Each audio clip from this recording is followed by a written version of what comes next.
오늘 설교 제목을 내 이름을 아시는 하나님, The God who knows you by name, 이렇게 정해봤습니다. 이름 매우 중요합니다. 이름이라는 것은 사람들이 대화를 나눌 때 누가 누구인지 구별하기 위해 사용하는 것 이상의 무엇이 담겨 있는 것입니다. 그냥 누가 누구인지를 구별하기 위해서라면 그냥 번호만 붙여도 될 것입니다. 1번이 얘기하고 2번이 얘기하고. 하지만 사람들에게 번호 붙여서 부른다면 우리 교회에서도 이름 안 부르고 번호 붙여서 부르면 금세 싫어하겠죠? 예. 이름은 지극히 개인적이라 그렇습니다. 번호는 아무에게나 붙일 수 있는 거지만 내 이름은 나만 갖고 있는 거니까요. 그죠? 또 이름은 그 사람이 누구인지를 표현해 주는 그런 것입니다. 이름이 가지고 있는 의미와 특색이 그 사람을 표현해 줍니다. 만약 누군가를 히틀러 이렇게 부른다면 그 사람의 이름이 히틀러라서가 아니라 그 사람이 마치 독일 나치의 지도자로 악명 높은 악한 히틀러와 같은 사람이라는 의미를 가질 겁니다. 저 독한 사람, 못된 사람. 2차 세계대전 전까지 히틀러라는 이름은 그저 많은 이름들 중에 하나였을 겁니다. 그 이름에 더 나쁜 의미가 있거나 더 좋은 의미가 있거나 하지 않았을 겁니다. 하지만 이제는 전혀 다른 의미로 그 이름을 쓰게 됩니다. 이제는 알파벳으로 이름을 쓰는 나라에서 그 누구도 히틀러라고 이름을 쓰지는 않을 겁니다. 마찬가지로 누군가를 테레사 이렇게 부른다면 듣는 사람들은 테레사 수녀를 떠올리면서 착하고 선한 사람의 대명사로 그 이름을 듣게 될 것입니다. 약하고 가난한 사람들을 돌보는, 스스로를 희생하는 선한 사람을 부르는 이름으로 테레사를 기억하게 될 것입니다. 제 이름을 얘기해줘. 제 이름은 정호석입니다. 제 이름 다 아시죠? 예. 근데 제 호자는 넓을 호자고요. 제 석자는 클 석자예요. 제가 넓고 크잖아요. 그죠? 예. 제가 태어나서 아주 쬐끄만 아기였을 때 저는 그리 넓지도 크지도 않았을 겁니다. 그죠? 그러니 제가 태어나자마자 얘는 넓고 커 이래갖고 이름을 그렇게 짓지는 않으셨을 거예요. 다만 당시 석자가 아주 유행이었다고 그래요. 그래서 제 친구들 중에도 한 3분의 1은 다 석자가 들어가요. 저라는 사람이 자라서 마음이 넓고 뜻이 큰 사람이 되라. 아마 저희 부모님들이 그런 좋은 바람을 가지고 제 이름을 그렇게 적어주시지 않았을까, 저는 그렇게 생각을 합니다. 저희 아들들 둘의 이름도 그렇게 졌습니다. 큰 녀석의 이름은 캘렙, 성경에 나오는 갈렙. 갈렙이 이 산지를 내게 주소서, 그리고 하나님께서 약속하신 그 땅이 아직 정복이 안 됐는데 저 땅을 제가 갖겠습니다. 그리고 그 노년의 나이에 싸우면서 하잖아요. 그래서 하나님의 뜻을 좇는 사람이 되라. 그래서 조칠 준자를 써서 준하, 캘렙 이렇게 정했습니다. 둘째도 빼먹으면 섭섭하겠죠? 그래서 네이튼 청 이렇게 정했어요. 진우라고 적는데요. 나단 선지자처럼 세상에 높은 왕 같은 사람 앞에 가서도 바른 말을 똑바로 해라. 그래서 참된 친구가 되어줘라. 그래서 진짜 친구가 되라 라는 이름으로 진우 이렇게 정했습니다. 이제 그 이름 뜻을 아니까 사람이 좀 달리 보이죠? 예, 넓고 큽니다. 그죠? 예. 이게 바로 중요한 점입니다. 단지 누군가의 이름이 무엇이다라는 것을 알고 그 사람을 부르는 것과 그 사람을 알고 그 이름까지도 아는 것에는 차이가 있습니다. 이름을 불러준다는 것은 참으로 큰 의미를 담고 있습니다. 특별히 우리가 살고 있는 이 미국 땅에서 사람의 이름을 기억하고 부른다는 건 참 의미가 있어요. 특별히 first name을 부른다는 것은 큰 의미를 둡니다. 가까운 사람일수록, 가까운 허물 없는 사이일수록 first name, 이름을 불러요. 좀 격을 두고 거리를 두는 사람일수록 Mr., Mrs. 이렇게 붙이죠. 우리는 그게 존중이라고 생각을 하는데 사실은 조금 거리를 두는 거예요. 아주 가까운 부모와 자식 간의 관계에서는 정말 자녀들이 부모님의 first name을 부르는 경우도 있어요. 처음엔 그게 문화적인 충격이었어요. 근데 허물 없이 아주 가까운 친구와 같은 부모가 되어주는 그 미국 부모들에게 자녀들을 그렇게 first name을 부를 때가 있습니다. 저는 전에 한인교회가 아닌 다른 교회를 섬길 때 그 정목사님, 패스터 청 대신에 가끔씩 어떤 분들이 저희 그 first name, 호석 이렇게 부르는 때가 많았어요. 처음엔 그게 적응이 잘 안 되더라고요. 적응이 안 되더라고요. 그냥 뭔가 좀 불편하더라고요. 한국 문화는 그래서 참 다르죠. 우리가 아마 서로 그런다면 굉장히 어색하고 불편할 겁니다. 장로님들, 권사님들, 집사님들 저 다 있는데 서로 그냥 first name으로만 다 부른다면 얼마나 불편할까요? 그죠? 또 우리는 우리 나름대로의 문화가 있습니다. 그런데 우리가 살고 있는 이 미국에서는 이름을 부르는 것이 아주 친근한 표현입니다. 격이 없고 우리는 아주 가까운 사이다. 그걸 나타내는 그런 방법입니다. 그래서 우리가 자동차를 사러 가거나 아주 큰 가구를 사러 가거나 하면 세일즈 퍼슨들이 이렇게 붙어요. 그래서 이름부터 물어봐요. 이름 뭐냐? 그래서 계속 그 이름으로 우리를 불러줘요. 내가 당신을 안다. 우리가 이렇게 가깝지 않냐? 이런 식으로 가깝게 불러요. 그러면 좀 물건을 잘 팔 수 있지 않을까? 우리 한국 사람들은 절대 안 통하는, 그렇죠? 도리어 역효과를 날 수도 있습니다. 언제 봤다고? 언제 봤다고? 그죠? 제가 왜 계속 이름에 관한 이야기를 할까요? 왜냐하면 하나님께서 우리를 아시고 우리의 이름을 불러주시기 때문입니다. 시편 139편에 보면 여호와여 주께서 나를 살펴보셨으므로 나를 아시나이다. 그렇게 찬양을 합니다. 그리고 하나님께서는 우리를 어떻게 아시는지를 그 시편 139편에 잘 묘사가 되어 있어요. 우리의 앉고 일어서는 것을 다 아십니다.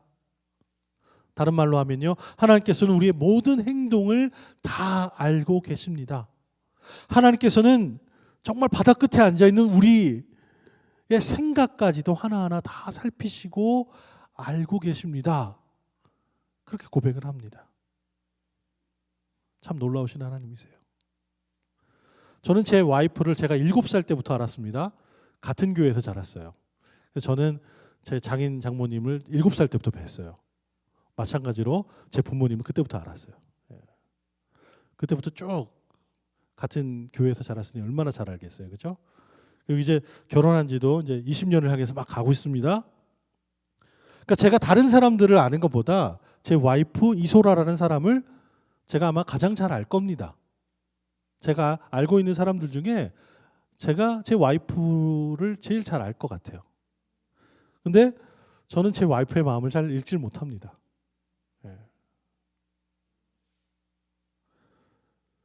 와이프가 제 마음을 잘 읽는 걸 보면 아마 이건 남자들이 공통적으로 가지는 문제가 아닐까 이런 생각이 들 때도 있습니다. 저는 그렇게 오래 알아왔는데 제 와이프의 마음을 잘 몰라요. 하지만 시편 기자는 하나님께서는 우리가 무슨 말을 할지 그게 입에서 나오기도 전에, 혀끝에 그 말이 나오기도 전에 이미 다 알고 계신다. 그렇게 고백을 합니다. 또 하나님의 지혜는 시간에 한정돼 있지 않습니다. 우리가 생겨나기도 전에 하나님께서는 우리를 아십니다. 저는 7살 전에 이소라라는 사람을 몰랐어요. 만나지 못했으니까. 우리는 만나야 알잖아요. 만나고 사귄 이후에 알잖아요. 근데 하나님은 태어나기도 전에 이미 아신다. 그렇게 얘기를 합니다. 우리가 생겨나기도 전에 하나님은 우리를 아십니다. 우리가 우리 어머니의 태 속에서 막 만들어지고 있을 때에도 하나님께서는 우리를 완전하게 아신다라고 시편의 기자는 고백을 합니다. 우리가 태어나기 전에 하나님께서는 이미 생명책에 우리의 정한 날들을 다 기록해 놓으셨다, 그렇게 고백을 합니다. 하나님이 우리를 아시는 것이 얼마나 놀라운지 우리 인간의 지혜로는 차마 헤아릴 수 없습니다. 오늘 우리가 함께 읽은 사무엘상의 말씀에서 하나님께서 사무엘의 이름을 부르신 것은 그에 비하면 그리 놀라운 일은 아닙니다. 왜냐하면 하나님께서는 이미 사무엘을 다 아시고 계시기 때문입니다. 성경은 대제사장 엘리와 그의 아들들이 하나님 말씀에 더 이상 귀를 기울이지 않고 하나님 말씀을 듣고 있지 않다고 말합니다. 그래서 여호와의 말씀이 희귀하여 이상이 흔히 보이지 않았다, 그렇게 말합니다. 말씀에 귀를 기울이지도 않고 듣지도 않으니 하나님의 말씀이 희귀해졌어요. 근데 엘리라는 사람의 직업이 뭡니까? 대제사장. 하나님의 말씀을 읽고 공부하고 가리키는 사람이에요. 근데 말씀이 희귀해졌어요. 그러니 그 결과로 하나님의 백성들이 하나님을 떠나서 방황하게 되었습니다. 하지만 성전을 돌보고 있었던 소년이었던 사무엘은 하나님의 말씀을 들을 준비가 되어 있었습니다. 그리고 하나님께서는 사무엘의 이름만 알고 계셨던 것이 아니었습니다. 그 마음의 중심을 다 보고 계셨습니다. 성경은 사무엘이 태어난 것도 하나님의 기적이라고 기록하고 있습니다. 하나님께서는 사무엘의 전부를, 그 안과 밖을 다 알고 계셨습니다. 그리고 사무엘이 하나님의 말씀을 잘 듣고 백성들에게 그 말씀을 잘 전할 사람이라는 것도 잘 알고 계셨습니다. 하지만 대제사장 엘리의 아들들은 그렇지 못했습니다. 당시에는 대제사장이 있으면 그 자녀들이 그 대제사장직들을 물려받게 돼 있어요.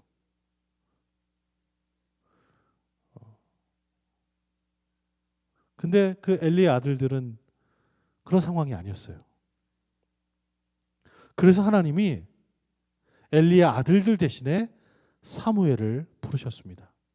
성경은 사무엘이 성전에서 등불을 돌보고 있을 때 하나님께서 그를 부르셨다 기록하고 있습니다. 우리 예배실에도 불이 타오르고 있죠? 보이세요? 제가 너무 넓고 커서 잘 안 보이시나요? 네, 보이시죠? 네. 저기 왜 켜 있을까요? 저기다 켜 있다고 제가 이 설교문을 잘 읽을 수 있는 게 아니잖아요, 그죠? 날이 점점 더워지는데 저랑 가까이에 불이 있으면 제가 땀을 많이 흘리겠죠? 네. 왜 켜 있을까요? 제단에 불을 켜놓는 것은 이곳에 하나님이 임재하고 계시다라는 것을 상징하는 것입니다. 그래서 성전에 불이 켜 있을 때 그 성전 불은 꺼지지 않고 계속 타 있었어야 돼요. 그래서 그 심지에서 끓음이 날까 그 심지를 잘라주기도 해야 되고, 기름이 혹 떨어질까 거기다가 아주 정결한 올리브유를 이렇게 시마다 때마다 부어줄 사람이 필요했습니다. 바로 그것이 사무엘이 감당하고 있었던 것입니다. 어느 날 밤 하나님께서 사무엘아, 사무엘아 부르셨습니다. 사무엘은 당연히 대제사장 엘리께서 자기를 부르는 줄 알고 열심히 달려갔습니다. 부르셨으니 제가 여기 있습니다. 엘리는 사무엘에게 아버지 같은 존재였습니다. 사무엘을 아끼고 사무엘을 돌보고 사무엘이 잘 자라나도록 도와주었습니다. 아마도 하나님의 음성이 아주 사랑스러운 아버지의 음성처럼 들렸나 봅니다. 하나님은 사무엘을 사랑 많은 아버지처럼 아셨고 그의 이름을 불러주셨습니다. 우리를 아시고 우리의 이름을 불러주시는 하나님께서 예수 그리스도를 통해서 나다나엘이라는 제자를 만나 주셨습니다. 나다나엘이라는 제자는 다른 이름으로 바돌로메라고 불려졌어요. 우리 미국에서 이제 우리 아이들 혼낼 때 미들네임까지 다 넣어서 부르잖아요. 제가 큰아들 혼낼 때 캘립 주나 청 이러면 걔가 막 떨어요. 평소에 그렇게 불릴 일 없는데 미들네임까지 다 부르면 얼마나 무서워요. 그죠? 이스라엘에서는 뭐라고 부르냐면 누구의 아들 누구야 이렇게 부르는 게 제일 무서운 걸 거예요. 그 누구의 아들이라는 말을 할 때 바라는 말을 붙여요. 돌로메의 아들이 누구냐면 나다나엘이에요. 우리가 잘 아는 베드로는 원래 이름이 뭐죠? 시몬. 근데 시몬은 누구의 아들이죠? 찬양에도 나오잖아요. 요나의 아들 시몬아. 그죠? 뭐라고 부르냐면 바요나 시몬 이렇게 부른다고요. 그게 요나의 아들 시몬이라고 부르는 거라고요. 이 나다나엘은 바로 돌로메의 아들 바돌로메라고 우리가 알고 있는 그 제자입니다. 이를 만나 주셨어요. 그런데 나다나엘보다 하루 전에 예수님을 만난 사람이 있는데 그도 제자였는데 그의 이름은 빌립입니다. 이 빌립이 나다나엘에게 예수님을 만난 그날 찾아와서 이렇게 얘기합니다. 모세가 율법에 기록하였고 여러 선지자가 기록한 그 일을 우리가 만났으니 요셉의 아들 나사렛 예수라고 얘기했을 때 나다나엘은 믿을 수가 없었어요.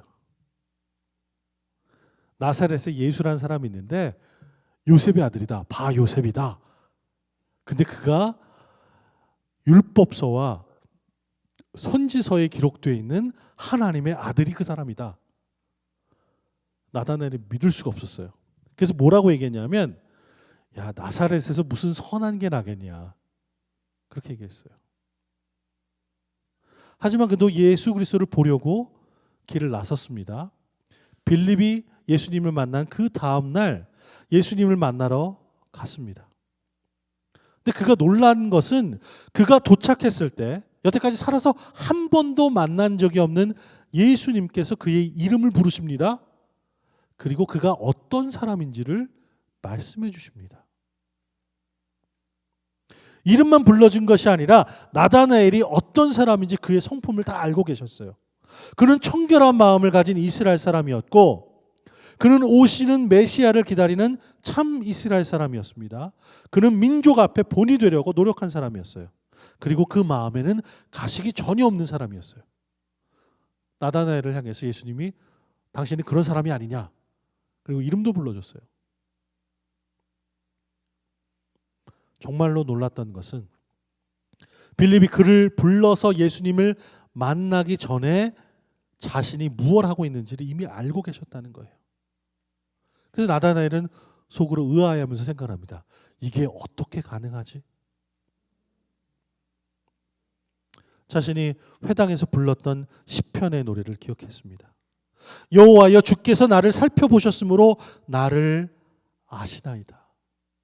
주께서 내가 앉고 일어섬을 아시고 멀리서도 나의 생각을 밝히 아시나이다. 그 찬양을 기억한 순간 그는 예수님께서 하나님으로부터 오셨다는 것을 깨닫게 되었습니다. 왜냐하면 오직 하나님께서만 그렇게 아실 수 있기 때문이었습니다.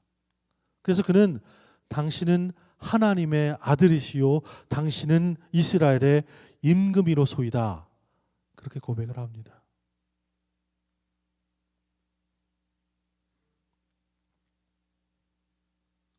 하나님은 여러분을 다 아십니다. 그리고 여러분의 이름을 불러주십니다. 우리는 하나님 아버지를 그렇게 알고 있습니다. 그렇게 고백을 합니다. 우리를 살피시고 우리를 다 아시는 분이라고 고백을 합니다. 우리의 들어오고 나가는 것, 우리의 일어서고 앉는 것을 다 아시는 분이십니다.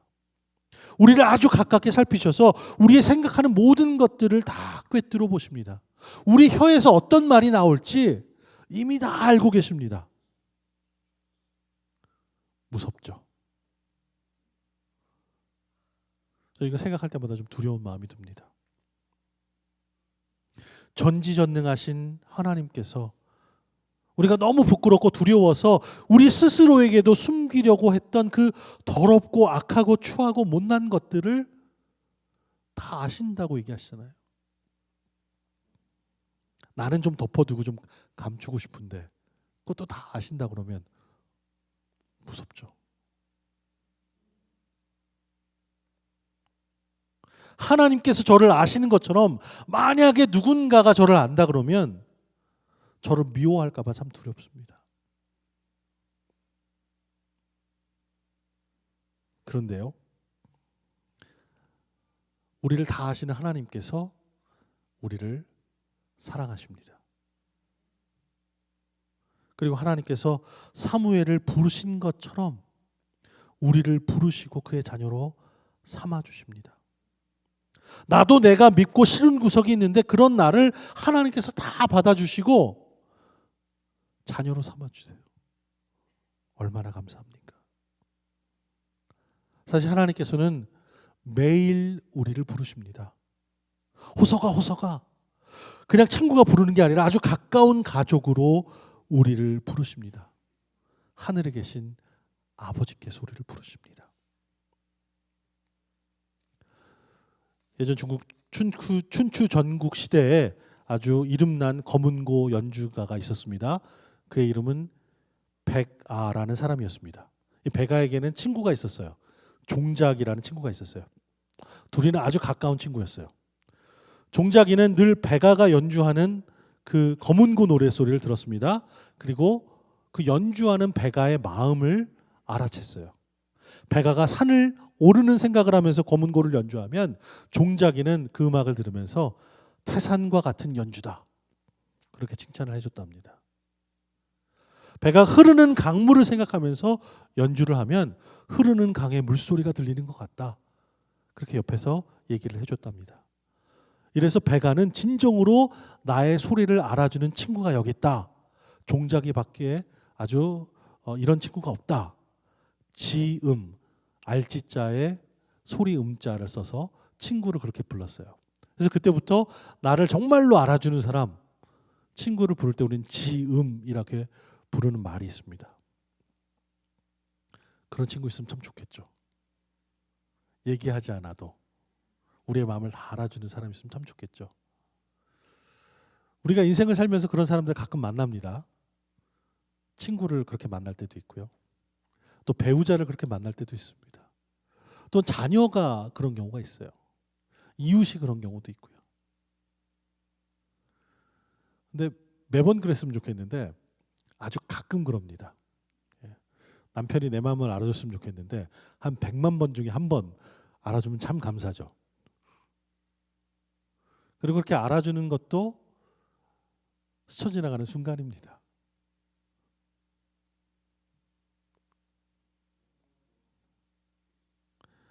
그 백아의 얘기는 거기서 끝나는 게 아니라 백아절현이라는 말이 있어요. 백아가 그 종작이라는 좋은 친구가 있었는데 이 종작이라는 친구가 병이 들어서 먼저 세상을 떠났어요. 자기를 알아주는 그 사람이 없으니 검은고를 아무리 아름답게 연주를 해도 마음을 알아주는 사람이 없었어요. 연주할 맛이 안 났어요. 그래서 어느 날 검은고의 줄을 다 끊고 나는 이제 친구가 없다, 그렇게 선언을 했습니다. 그게 백아절현, 절현이라는 말을 쓰죠. 누군가 우리를 알아주는 사람이 있으면 참 좋은데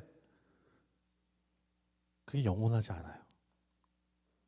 그런데요, 하나님께서는 우리를 다 알아주십니다. 그리고 우리의 이름을 불러주십니다. 하나님께서는 여러분 모두를 다 살피십니다. 그리고 여러분 모두를 너무도 잘 알고 계십니다. 하나님은 여러분의 들어오고 나가는 모든 행동을 다 아시고요, 우리의 생각도 다 아실 만큼 이만큼 찾아오셔서 우리 삶 속에 계시고 우리를 다 살펴보고 계십니다. 정보력이 뛰어난 사람들이 있어요. 그 사람 뉴스도 많이 보고 책도 많이 읽고 인터넷 검색도 많이 해서 아는 것들이 참 많아요. 근데요, 그런 사람이라고 할지라도 관심이 전혀 없는 주제를 내놓으면 그것에 대해서 아는 것 별로 없어요. 반대로 정보력이 떨어지는 사람도 있어요. 뉴스도 잘 안 보고 신문도 잘 안 읽고 책도 잘 안 읽고 그런 사람들이 있어요. 근데 그런 사람이라고 할지라도 자기가 관심 있는 것에 대해서는 정말 전문가가 됩니다. 하나님께서는 우리를 얼마나 사랑하십니까? 우리에게 얼마나 큰 관심을 가지고 계십니까? 그 사랑과 관심 때문에 우리를 다 아시고 완전히 아시고 모든 것을 다 알고 계십니다. 마태복음 6장 이런 말씀이 있습니다. 너의 구제하는 일이 은밀한 중에 있게 하라. 은밀한 중에 보시는 내 아버지께서 친히 내게 드러나게 갚아 주시리라. 이 말씀은 하나님께서 다른 사람들이 알아주거나 인정해주거나 칭찬해주지 않는 우리의 수고와 봉사와 섬김을 모두 아신다는 사실을 보여주고 있습니다. 하나님께서는 아무도 알아주지 않는 우리의 모든 일들을 다 알고 계십니다. 또한 하나님께서는 그러한 모든 일을 다 아실 뿐만 아니라 친히 드러나게 갚아주시고 보상해 주실 것을 약속해 주고 계십니다. 우리가 잘 행하고 나서 사람들이 나를 알아주지 않고 인정해 주지 않는다고 해도 실망하지 않아야 됩니다. 왜냐하면 모든 것을 다 아시는 하나님, 나를 아시는 하나님께서 나의 모든 수고를 다 알고 계시기 때문입니다. 교회에서 봉사하다 보면요, 어떤 일은 조금만 해도 티가 나는 게 있어요. 사람 앞에 나서고 사람 앞에서 얘기를 하고 사람 앞에 자주 드러나는 사람들은 조금만 그 일을 해도 아, 저 사람 저런 일을 하는 사람이구나 드러날 때가 있어요. 그리고 칭찬도 받고 격려도 받고 수고했다는 얘기도 들어요. 그런데요, 보이지 않는 일들이 있어요. 매일매일 열심히 해도 보이지 않는 일들이 있어요. 그런데 조금만 안 해도 티가 나는 일들이 있어요. 그런 일들을 할 때면 혼이 많이 나요. 지금도 누군가는 부엌에서 열심히 우리 애찬을 만들고 계세요. 우리 눈에 잘 안 보여요. 누군가는 열심히 쓸고 닦고 누군가는 열심히 정리하고 누군가는 열심히 기름을 채워서 등불을 밝히는 사람들이 있어요. 하나님은 그런 수고를 다 알고 계십니다. 예수님께서는 모든 것을 아시는 하나님이시기도 하지만 친히 사람이 되셔서 사람이 느끼는 모든 배고픔과 피곤함과 연약함의 감정을 몸소 느끼셔서 다 아시는 분이십니다. 하나님께서 우리를 얼마나 잘 아시는가 하면 친히 경험해 보셔서 몸소 느끼실 정도로 우리를 다 알고 계세요. 예수님께서는 사람으로 우리와 똑같은 연약함의 감정을 느끼시고 시험을 받으셨지만 동시에 죄가 전혀 없으셔서 전능하신 하나님이시기 때문에 우리를 완전하게 도우실 수 있는 분이시기도 합니다. 하나님께서 우리가 얼마나 약하고 불쌍한지를 아시기 때문에 우리를 긍휼히 여기십니다. 우리가 지금까지 무사히 살아올 수 있었던 것은 우리가 무엇을 잘했기 때문이 결코 아닙니다. 지금까지 우리가 잘 살아온 것은 하나님께서 우리의 죄들에 따라 우리를 다루지 않으시고 우리의 불법대로 우리에게 갚지 않으셨기 때문입니다. 긍휼이 풍성하신 하나님께서는 더럽고 추한 우리들을 불쌍히 여기시고 오래 참아주시며 용서해 주셨기 때문에 우리가 지금도 살아가는 것입니다. 하나님께서 우리를 이렇게 대하시는 이유는 하나님께서 우리를 다 아시고 우리가 먼지만도 못한 존재인 것을 기억하시기 때문입니다. 만약 누군가가 자기 자신이 무엇을 잘하고 능력이 뛰어나서 지금까지 살아온 것으로 생각한다면 그는 스스로 자기 자신을 잘 알지 못하는 사람입니다.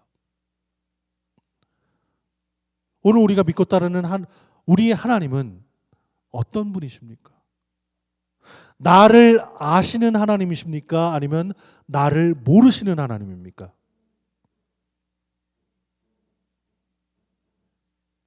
나를 알아주는 하나님이라면 우리는 나를 아시는 하나님을 온전하게 믿고 순종하면서 평안하고 기쁘게 하나님을 잘 따라야 합니다. 그렇게 살고 계십니까? 아니면 믿지 못하고 나의 방법으로 불안하게 살고 있습니까? 우리가 입술로는 하나님 우리를 다 아셔. 내 이름도 아셔. 날 사랑하셔. 근데 삶의 모습은요. 하나님은 뭘 아셔. 하나님 이거 못해. 우리가 그렇게 살 때가 있어요. 지금 이 시간 우리 모두가 우리 모든 사정을 아시는 하나님을 바라볼 수 있게 되기를 소망합니다. 이제 하나님을 알아야 한다고 생각하지 않으세요? 우리를 다 알아주시는 하나님을 우리가 이제 살피고 하나님을 배워야 합니다. 이제 여러분이 하나님이 들어오시고 나가시는 것을 알아야 한다고 생각하지 않으세요? 우리가 정말 힘써서 하나님을 알아야 합니다. 우리 하나님의 그 크신 사랑을 짝사랑이 되지 않게 해야 합니다. 사무엘처럼 빌립처럼 복음을 전하며 주님께서 초대하도록 우리를 불러주십니다. 그런 하나님의 부르심에 여러분의 이름을 부르실 때 그 부르심에 대답하시는 우리 모두가 다 되기를 주님의 이름으로 축원합니다. 기도하겠습니다.